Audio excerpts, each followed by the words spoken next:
Histoire Géo au tableau te parle aujourd'hui de l'historien et des mémoires de la Seconde Guerre mondiale en France. D'ailleurs, la problématique qu'on va traiter dans ce chapitre s'affiche ici. Quelle lecture les historiens font-ils des mémoires de la Seconde Guerre mondiale en France? Alors, on va s'arrêter tout de suite sur deux des mots de cette problématique, historien, bien sûr, d'abord, et puis mémoire, pour les confronter et puis réfléchir quelques instants sur leur signification. Rapidement, de la mémoire, que peut-on dire? D'abord qu'elle est sélective, qu'elle est subjective et qu'elle est plurielle. Et puis elle est même parfois conflictuelle, c'est-à-dire que deux personnes ne vont pas être d'accord entre elles sur le souvenir qu'ils entretiennent d'une époque. Subjective, on s'en doute, sélective aussi. Et puis comparé à cela, l'histoire, elle, est une science, c'est-à-dire qu'elle vise l'objectivité, science humaine certes, mais c'est quand même son objectif, viser l'objectivité, et puis l'étude critique. Voilà, donc l'approche, on le comprend déjà à travers ces définitions, va être radicalement différente dans la manière dont on va se souvenir, dont on va évoquer la Seconde Guerre mondiale, selon que l'on soit historien, ou selon qu'on ait été témoin ou descendant des témoins de cette guerre. D'autant que l'histoire d'un côté, la mémoire de l'autre, entretiennent des rapports, toutes les deux. Elles sont complémentaires bien souvent, puisque les historiens se servent des témoignages comme source à leurs travaux, et donc complémentaires, mais parfois elles peuvent être aussi concurrentes, c'est-à-dire que l'histoire peut contredire les souvenirs qu'a une société ou un groupe de son propre passé. Voilà, c'est tout ce qu'on va étudier à propos de la Seconde Guerre mondiale dans ce chapitre. On va le faire selon un plan chronologique, tout simplement, vu la période qui nous intéresse et vu tous les changements qu'on a connus entre les lendemains de la Seconde Guerre mondiale et aujourd'hui. Donc on traitera dans une première partie, donc depuis 1945 jusqu'à la fin des années 60, en gros. La seconde partie s'intéressera à la rupture qui s'effectue dans les années 70. Et puis enfin, la troisième partie évoquera qu'à partir des années 90, il y a également des changements dans cette mémoire. Voilà, donc le grand 1 tout de suite, on l'a dit en gros, 1945 jusqu'aux années 1960. On va intituler ce grand 1 le mythe, terme qu'on va expliquer tout de suite, le mythe d'une France qu'on va qualifier dans le titre de unie et résistante. Voilà. Donc mythe d'une France unie et résistante. Voilà pour le grand 1.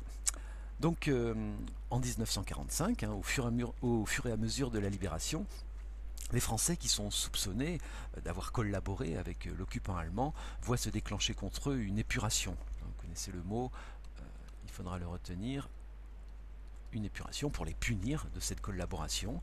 Alors on distingue dans l'épuration ce qu'on va appeler tout d'abord l'épuration sauvage, qui est faite à la va-vite, au fur et à mesure de la libération, souvent sans aucune forme de procès. On va fusiller des gens, on va tondre des femmes. On estime que cette épuration sauvage a fait environ 9000 victimes, 9000 personnes qui ont été passées par les armes. Et puis très rapidement, il y a une organisation de ce qu'on va appeler en parallèle une épuration légale, c'est-à-dire qui est déclenchée par le gouvernement provisoire de la République française dès juin 1944. Et cette épuration légale va instruire un petit peu plus de 300 000 dossiers, c'est dire l'échelle à laquelle elle se déroule, donc 300 000 dossiers instruits, va donner lieu à un petit peu plus de 127 000 procès. 127 000 procès, voilà, c'est pas parce qu'on instruit un dossier que forcément on arrive au procès. Et puis néanmoins, de ces procès sortent près de 3000 peines de mort qui vont être prononcées. Et sur les 3000 peines de mort prononcées, il y en a seulement, disons, 767 qui vont être exécutées. Parmi elles, le maréchal Pétain, lui, il va bénéficier d'une peine qu'on appelle une peine commuée, c'est-à-dire qu'il est condamné à mort, et puis finalement sa peine, en raison de son grand âge et de son passé, va être transformée en prison. Voilà. Donc il y a effectivement une volonté de prendre en compte à travers cette épuration ce qui s'est passé pendant la guerre et de punir les responsables de la collaboration. Mais ce qu'on observe surtout très très vite, c'est la volonté de tourner la page, de montrer aux Alliés que l'unité républicaine est restaurée. En tout cas, c'est la volonté de De Gaulle, cette volonté donc de celui qui est à la tête du gouvernement provisoire de la République française dès 1944, De Gaulle qui d'entrée déclare que Vichy est nul et non avenu, c'est son expression en clair, mettre la période de Vichy entre parenthèses. Ce qui fait que ce qui va s'imposer finalement très rapidement, c'est ce qu'on va appeler une lecture héroïque de la période de la Seconde Guerre mondiale en France. Voilà. Une lecture héroïque sera un terme à retenir pour la qualifier.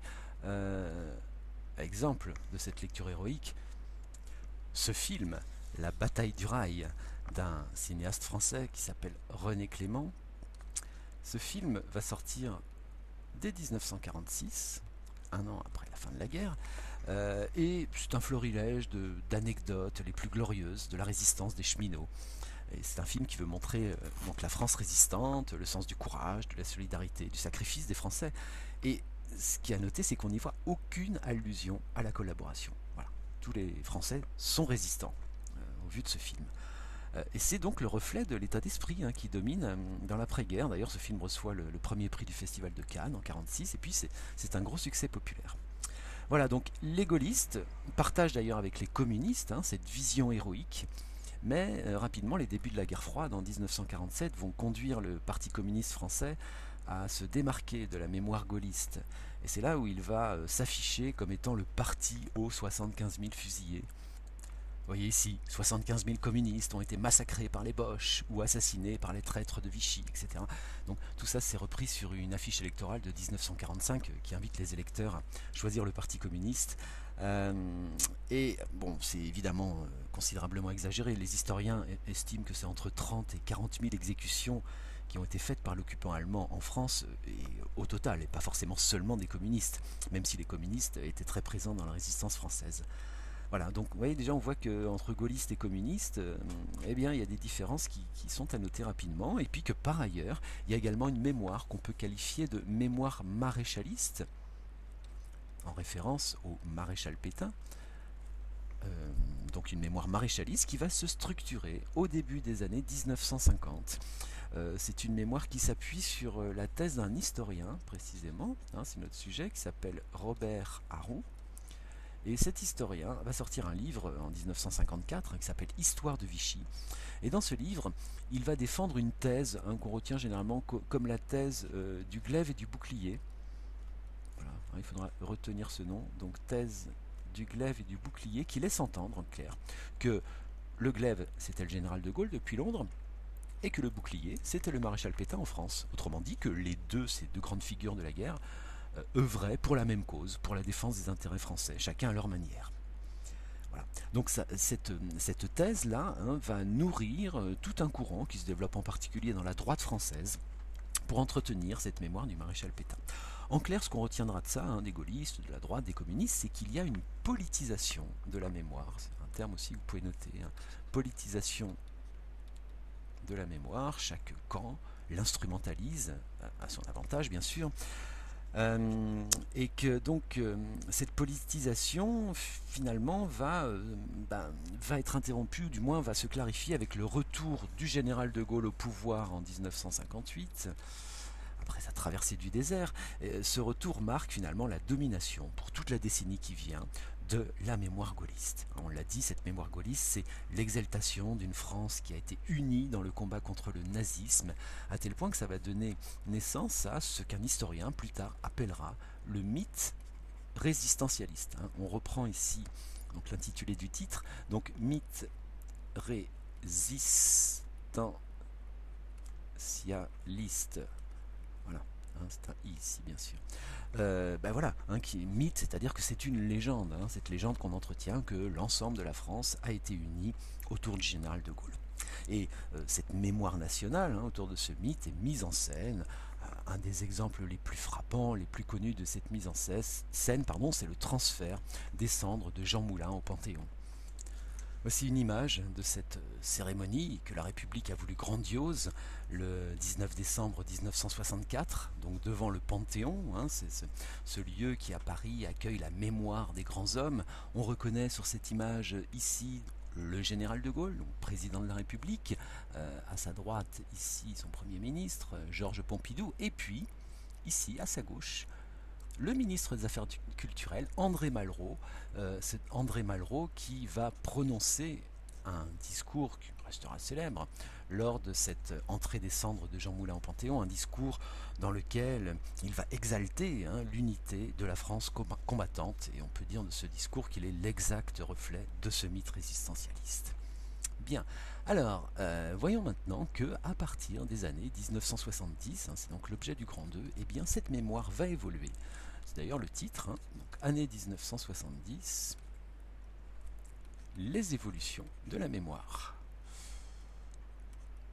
Voilà, donc les évolutions de la mémoire. Alors, plusieurs événements, il ne se passe pas une chose en particulier qui l'explique, mais on peut commencer, comme on l'a fait tout à l'heure, par évoquer un film qui permet de prendre conscience de ce qui se passe.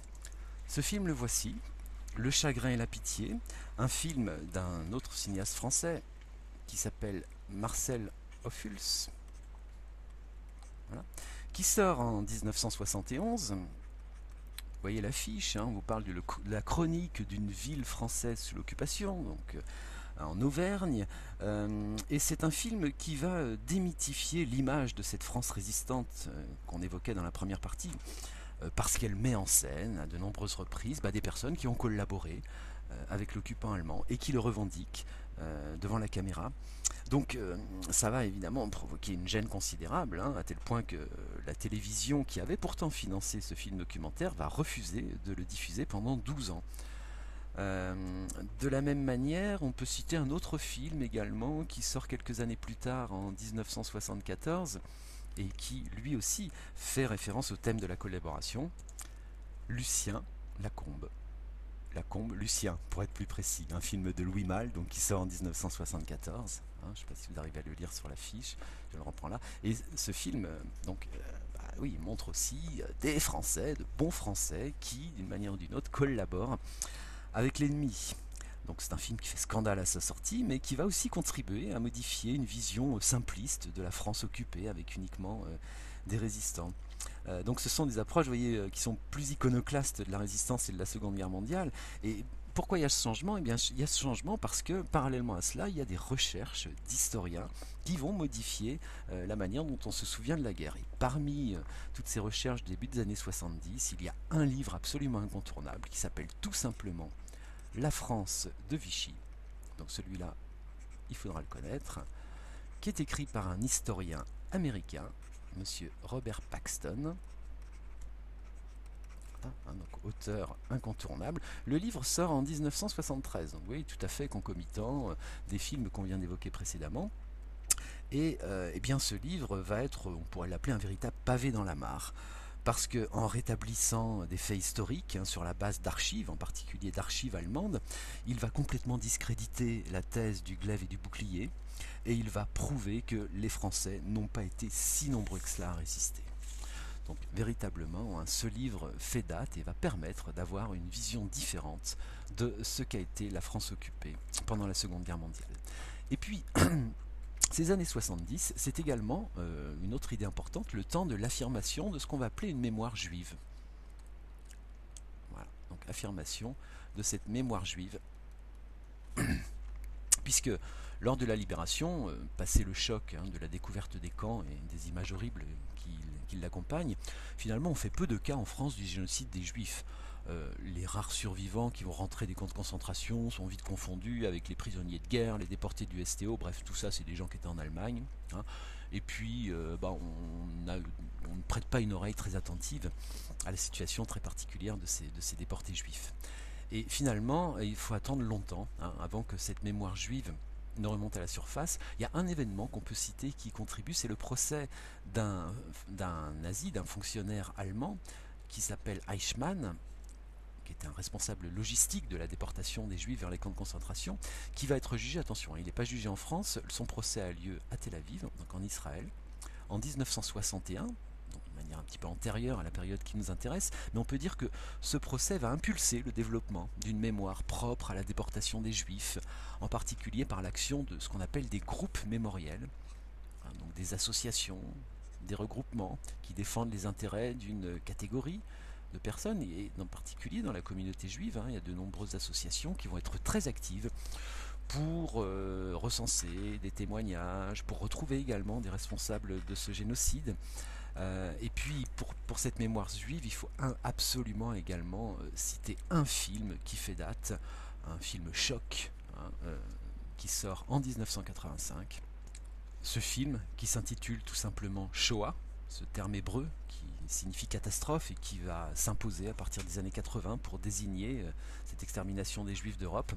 Donc un film réalisé, vous le voyez sur l'affiche, hein, par monsieur Claude Lanzmann en 1985. Notez la date. Ce film, eh bien, c'est 10 heures à peu près de témoignages de rescapés et de bourreaux, hein, qui décrivent le fonctionnement précis de la destruction des Juifs d'Europe, puisque la destruction des Juifs d'Europe, vous pouvez le retenir aussi, hein, c'est également le titre d'un ouvrage d'histoire qui va sortir la même année que Shoah, Destruction des Juifs d'Europe, un livre qui est signé par un autre écrivain américain qui s'appelle Raoul Hilberg, et qui là aussi fait date, hein, puisqu'il va décrire avec beaucoup de précision ce processus d'extermination. Donc ça va également contribuer, hein, conjointement, ce film, ce livre, à libérer la parole et à permettre aux Juifs rescapés de s'exprimer. Par ailleurs, on peut également noter dans les mêmes années, en 1987, un procès qui cette fois-ci se tient en France, à Lyon, qui est le procès de Klaus Barbie, B-A-R-B-I-E, Klaus Barbie, qui est un ancien officier SS, allemand donc, hein, qui, lors de son procès, eh bien, ça va donner également l'occasion aux anciens déportés juifs de prendre la parole. Donc cette mémoire, hein, spécifique de l'extermination des Juifs pendant la Seconde Guerre mondiale, elle apparaît, vous l'avez compris, durant les années 1980. Et puis, pendant ces mêmes années, il y a des polémiques encore, hein, autour de la mémoire. Par exemple, les révélations autour du passé de François Mitterrand, qui est le président de la République en France depuis 1981. Au début des années 90, voilà, on va révéler qu'au-delà de ce pourquoi il était connu, c'est-à-dire le chef d'un mouvement de la résistance pendant la guerre, et l'enquête d'un journaliste va révéler qu'il était, avant 1943, fonctionnaire à Vichy, qu'il avait été décoré par Pétain, on voit une photo où Mitterrand serre la main à Pétain, bref, donc ça va évidemment faire scandale.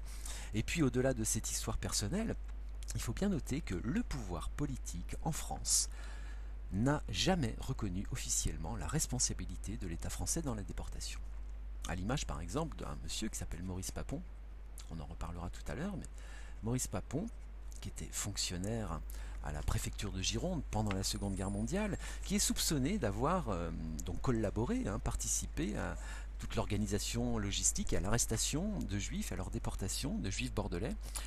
Et ce monsieur qui a été, après-guerre, qui a rempli de hautes fonctions dans l'État, qui a été ambassadeur, qui a même été ministre, hein, de Valéry Giscard d'Estaing, il a fait l'objet en 1983 d'une inculpation pour complicité de crimes contre l'humanité, mais l'instruction s'éternise, ça veut dire en clair qu'il n'y a pas de procès qui est organisé pour juger cet homme. Donc c'est révélateur aussi de ce rejet, de ce déni de la part de l'État de reconnaître la responsabilité de l'État français. Et on va voir que tout cela va évoluer à nouveau, hein, avec une nouvelle césure, et c'est l'objet donc maintenant de notre grand 3, dans les années 1990. Où nous allons parler, à partir de là, d'une mémoire plus apaisée et plus diverse. Donc, mémoire plus apaisée et également, je le disais, une mémoire plus diverse. Et il faut citer, tout de suite pour évoquer cette mémoire plus apaisée, le discours du président de la République qui va succéder à François Mitterrand, qu'on évoque à l'instant. Il s'agit ici du discours que va prononcer le président Jacques Chirac, nouvellement élu en 1995, parce que ce discours constitue une évolution majeure dans la mémoire de la Seconde Guerre mondiale. Donc, lors de la commémoration de la rafle du Veldiv, le vélodrome d'hiver, hein, qui avait accueilli à Paris de très nombreux juifs qui avaient été arrêtés par la police française, et bien dans un discours, il va reconnaître officiellement le rôle de l'État français dans ces arrestations.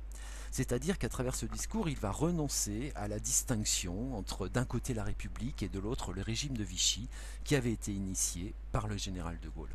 Donc c'est un événement très important que cette reconnaissance. De la même manière, 2 ans plus tard, en 1997, a lieu à Bordeaux, le procès de Maurice Papon, qu'on évoquait tout à l'heure. Enfin, ce procès se tient. Il va être interrompu à plusieurs reprises, mais il est finalement, Maurice Papon, en 98, est condamné pour sa participation à la déportation des Juifs. Et donc on parle dans cette période également de devoir de mémoire. À partir du moment où la reconnaissance du rôle joué par l'État français est faite, eh bien l'État est assigné à ce devoir de se souvenir de cette époque. Et pour ce faire, il va mettre en œuvre ce qu'on appelle une politique mémorielle. Par exemple, en 1999, l'État français va entreprendre d'indemniser les familles juives qui ont été spoliées pendant la guerre, ou même les enfants des déportés. Et puis autre exemple qu'on peut retenir, c'est en 2005, lorsqu'il y a l'inauguration officielle du mémorial de la Shoah à Paris. Voici une image de cette inauguration où l'on voit devant ce mur sur lequel sont inscrits le nom de toutes les victimes juives de la Seconde Guerre mondiale. On reconnaît ici donc le président français Jacques Chirac en 2005. À ses côtés, Madame Simone Veil, ancienne ministre, et qui fut par ailleurs elle-même déportée pendant la Seconde Guerre mondiale. Et donc le fait que l'État ait participé au financement de ce mémorial de la Shoah est une manière de mener ce devoir de mémoire. Autre exemple encore, en 2007, dans cette même logique, va se dérouler à nouveau au Panthéon, comme on l'évoquait tout à l'heure à propos de Jean Moulin, une cérémonie qui va rendre hommage à ceux qu'on appelle les Justes. Donc cette cérémonie en 2007 est destinée aux Justes de France, les Justes étant des gens qui, pendant la Seconde Guerre mondiale, ont caché ou sauvé des Juifs. Voilà, donc vous voyez, tout ça pour dire que finalement la mémoire est beaucoup plus apaisée, mais pour autant elle n'est pas exempte complètement de polémique. On peut citer par exemple la décision prise par Nicolas Sarkozy lorsqu'il est président de la République en 2007, qui est accusé d'instrumentaliser l'histoire en demandant la lecture en classe de la dernière lettre écrite par un monsieur qui s'appelle Guy Moquet, qui était un jeune arrêté par les Allemands à l'époque et qui a été fusillé. Voilà, et donc les historiens vont considérer que obliger la lecture de cette lettre dans l'établissement scolaire, c'était une manière de se servir de l'histoire pour atteindre d'autres objectifs en clair. Voilà pourquoi on parle d'instrumentalisation.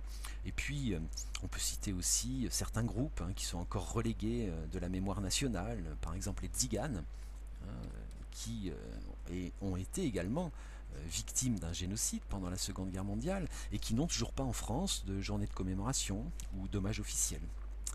Voilà, donc vous voyez que cette mémoire reste encore vive et puis qu'il y a encore des polémiques autour. En clair et en conclusion, donc vous voyez que ces questions mettent en lumière la concurrence qui est parfois vive entre les groupes mémoriels pour avoir une reconnaissance officielle, ou aussi donc de quelle manière les politiques peuvent utiliser, instrumentaliser l'histoire, comme on vient de le dire, et donc l'historien il intervient dans ces débats de société, il intervient parfois pour légitimer ou parfois pour contredire une parole publique, une loi ou une production cinématographique par exemple. En clair, et c'est ce qu'on peut retenir en conclusion, que l'historien a une place centrale dans